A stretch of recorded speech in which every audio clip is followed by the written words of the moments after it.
Bonjour, aujourd'hui nous allons parler du temps d'aimer. Et nous allons lire un texte dans Philippiens 3 au verset 12 pour cela. Comment prendre le temps d'aimer?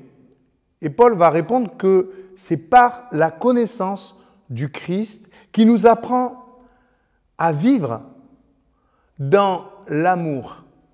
Il a passé sa vie sur terre à vivre pour les autres. Au lieu de chercher à impressionner par ses miracles, comme Paul pourrait le faire par ses diplômes, il ne désire qu'une chose, donner du courage à ceux qui n'en ont plus. C'est cela aimer. Peut-on parler ainsi comme d'un élan qui consisterait à courir vers les autres? Il fait certainement allusion à ses voyages.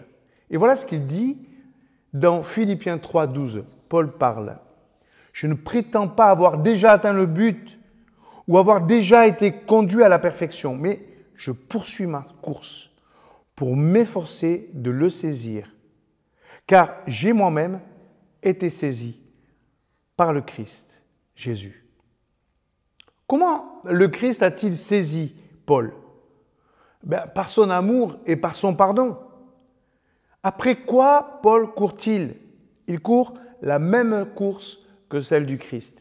Il donne tout son temps à aller à la rencontre des Juifs en premier lieu, puis des Grecs.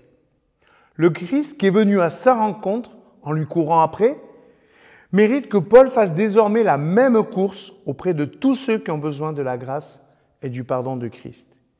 Aimer comme il a été aimé. Courir comme on lui a couru après. Quel est ce prix que Paul recherche?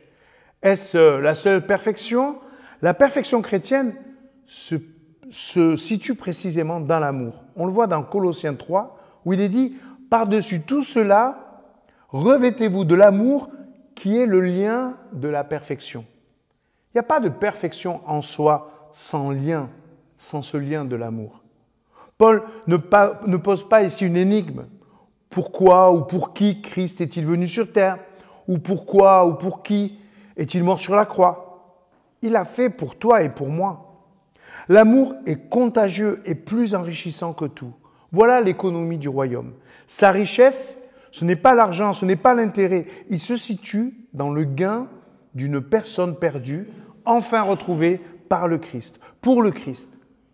Et si on prenait à notre tour le temps d'aimer, si on courait après cet amour?